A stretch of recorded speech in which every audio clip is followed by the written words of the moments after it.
உயிருக்கு கேரண்டி இல்லை.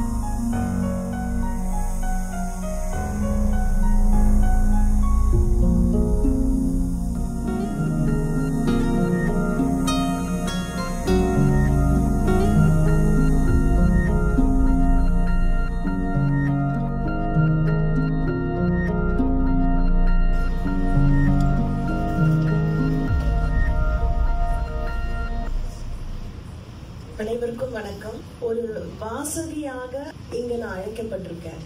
இதை விட ஒரு சிறந்த ஒரு தருணம் எனக்கு கிடைக்குமா அப்படின்னு தெரியல. ரொம்ப ஒரு புரட்சிகரமான ஒரு செயல். அதாவது ஒரு புத்தகம், ஒரு எழுத்தாளர் அந்த புத்தகத்துல அவருடைய முழுக்க அவருடைய உணர்வுகளை கொட்டி எழுதியிருக்கிற ஒரு விஷயத்த அது மக்கள் கிட்ட கொண்டு சேர்ந்து அதை நம்ம வாங்கி படிச்சுட்டு அந்த அவருக்கு எங்கேயோ இருக்கக்கூடிய அந்த உணர்வை எப்படி நாம எங்கேயோ ஒரு இடத்துல இருந்து அந்த உணர்வை உள்வாங்கி அது உள்ள இருந்து இன்னமும் முழுசா நான் வெளியில வரல. இந்த ஆவணப்படம் அப்படிங்கிறது கூப்பக்காடு புத்தகத்துல இருக்கக்கூடிய விஷயங்கள்ல இருந்து 30% தான் இந்த ஆவணப்படம். அந்த புத்தகத்தை படிச்சீங்கன்னா யாரா இருந்தாலும் வெளியில வர்றது ரொம்ப சிரமம். அவரு எப்பவுமே எனக்கு புத்தகங்களை படிக்கும் பொழுது முன்னுரை எண்ணுரை அப்படிங்கறதுல வந்து எனக்கு ரொம்ப நம்பிக்கை அதிகம். எண்ணுரையை ஆரம்பிக்கும் போதே வந்து முதல்ல என்ன கலர் அப்படிங்கிற ஒரு கேள்வியோடவே ஆரம்பிச்சிருப்பாரு.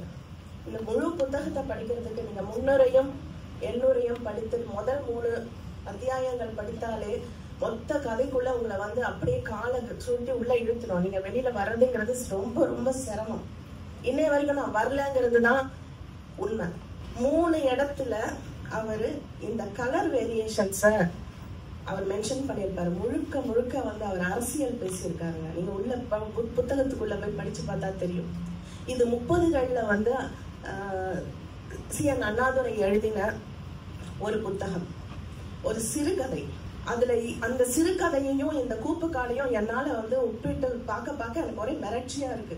ஐயோ யாரு இவ்வளவு பெரிய விஷயத்தெல்லாம் புகுத்தி வச்சிருக்காரு அப்படின்னு தோணுது எனக்கு. CN அண்ணாதுரை எழுதின கதையின் பெயர் செவ்வாழை. அது ரொம்ப பெரிய ஒரு அரசியலை வந்து எடுத்து முன் வச்சது. அதேதான் இந்த கூப்புக்காடுல இவரு வால்பாறை மக்களை பற்றி எழுதியிருக்கிறாரு. அதை தாண்டி இவர் அந்த 3 இடத்துல நிறங்களை சொன்னது, முதல் இடத்துலயே இவர் கேள்வியா கேட்டு ஒரு டீ தூள் எப்படி வந்து 3 வண்ணங்களா மாறுது அப்படின்னு எழுதிட்டு எண்ணுரையில அதாவது எப்படி கொண்டு போயிருப்பாரு அப்படின்னா, ஒரு வாசகியா இது என்னால வந்து அதை ரசிச்சு சொல்றதுனால எனக்கு அது சொல்லாம இருக்க முடியல. அந்த 3 நிறம், ஃபர்ஸ்ட் இளம் சிவப்பு, அதற்கப்புறம் சிவப்பு, அதுக்கப்புறம் கருஞ்சிவப்பா அது ஆகுதான்.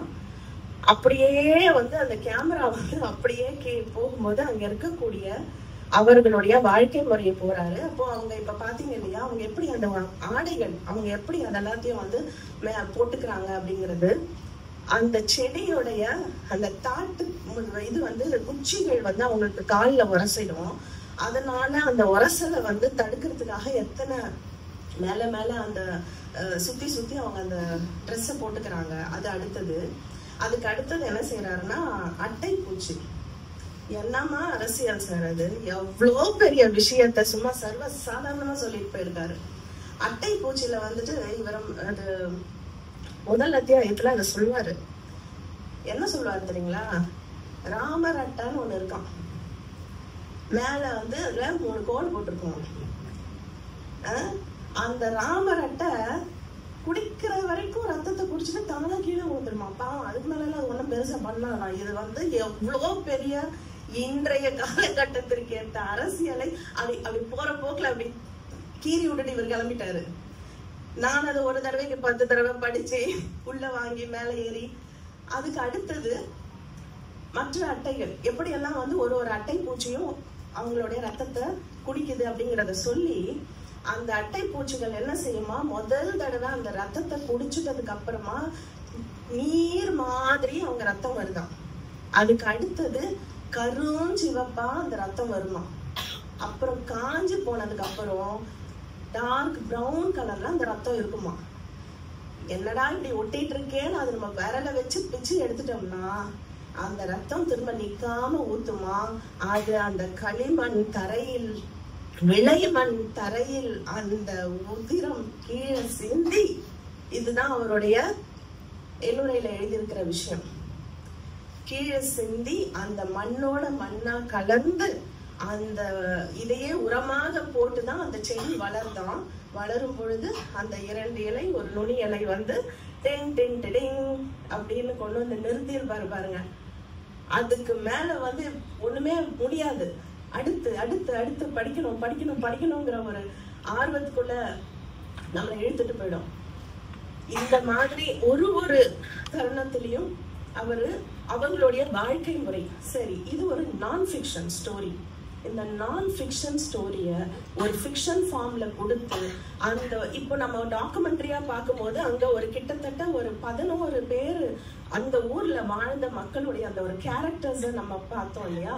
அந்த மாதிரி இவரு கிட்டத்தட்ட 20 கேரக்டர் கிட்ட வேறு பிளாட்ஸ் சப் பிளாட்ஸ் மாதிரி கொடுத்து இந்த கதைகளை ஒருத்தருடைய பார்வையில அதை கொண்டு வந்திருக்கிறாரு. அவங்க வாழ்க்கை முறை, அவங்களோட அந்த வீடு எப்படி இருக்கும், ஒரு வீட்டுக்குள்ள அந்த அம்மா சொன்னாங்க இல்லையா, ஒரு வீடுல வந்து சதுரத்துல 4 குடும்பம் வாழுவோம் அப்படின்னு. அந்த வாழ்க்கை முறை எப்படி இருக்கும், அங்க வாழ்ந்தா எப்படி இருக்கும். லைஃப் பாய் சோப்பை 2ஆ கட் பண்ணி தலைய துவட்டுனா ஜன்னிய வந்துருமா. இது வந்து மல்லிகா அப்படிங்கிற ஒரு கதாபாத்திரம். இன்னொரு இடத்துலயும் இதே மாதிரி, அதாவது 2 சொல்லிட்டேன் இல்லையா, டீய வந்து 3 கலரா பிரிப்பாரு, ரத்தத்தை 3 கலரா பிரிப்பாரு. ஹீரோ இன்ட்ரடக்ஷன் அப்போ வந்து பச்சைய வந்து பல வண்ணமாக பிரித்து காட்டுவார். ஒரு விஷயத்த பல்வேறு கோணங்கள்ல பாக்குறது அப்படிங்கிறத சொல்லியும் சொல்லாமலும் இந்த கதை முழுக்கவே நம்மள வந்து ரொம்ப சுவாரஸ்யமா கூட்டிட்டு போயிருப்பாரு. இந்த கதையை கூடிய விரைவில் நான் திரையில் காண மிகவும் ஆர்வமாகவும் ஆவலாகவும் இருக்கிறேன். கதாபாத்திரங்கள் எல்லாமே வந்து ஒரு கேரக்டர்ஸ் என் கண்ணு முன்னாடி வந்துட்டே இருக்கும். இதை இவங்க பண்ணா நல்லா இருக்குமே, இது இவங்க பண்ணா நல்லா இருக்குமே அப்படின்னு இருக்கும். வாழ்க்கை முறை எப்படி வந்து ஒரு நான் ஃபிக்ஷன் ஒரு டாக்குமெண்ட்ரேஷன் பண்ணணும். இவருக்கு வந்து அவர் கண்ணில் பார்த்தது, அவருடைய உணர்வுகளை கொட்டி கொட்டி கொட்டி தான் எழுதியிருக்கிறார். ஜெயகாந்தன் எப்பவுமே சொல்லுவார் அவருடைய முன்னோர்கள்ல, அத வந்து ரொம்ப உங்கள் கையில் இருப்பது கதை மட்டும் அல்ல, எழுத்தாளனின் உள்ளம். இதை உணர்வு பூர்வமாக படிக்கவும் எழுதியிருப்பாரு. அதை தான் நான் அவருடைய வாழ்க்கை, அவருடைய அந்த முழுக்க அவர் உணர்வுகளை கொட்டி எழுதின விஷயத்தை உணர்வு பூர்வமாக படித்தேன்.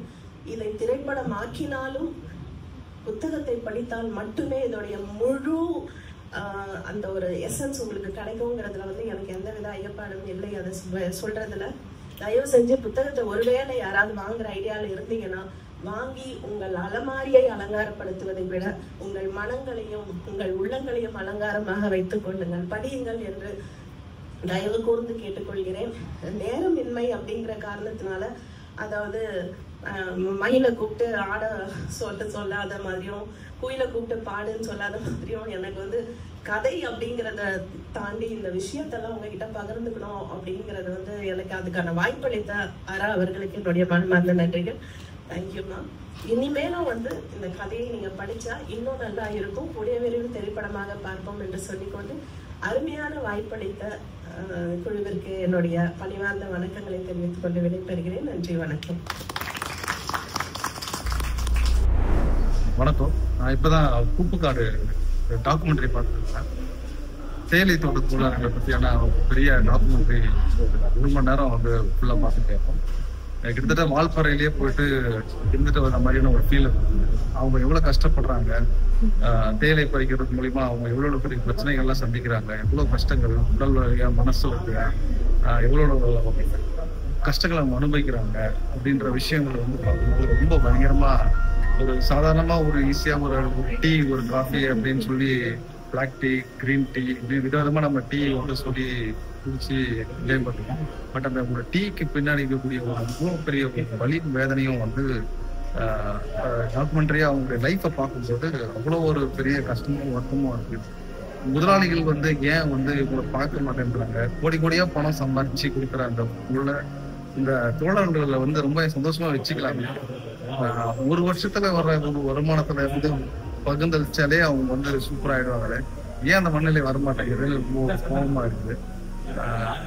அவங்களுக்காக இவரு நராஸ் சார் வந்து அவரு எழுதின அந்த புத்தகம், அதை எடுத்த டாக்குமெண்ட்ரி என்ன இருந்ததோ அது ரொம்ப பெரிய பாதிப்பை எனக்கு இதுக்குள்ள ஏற்பட்டுருச்சு.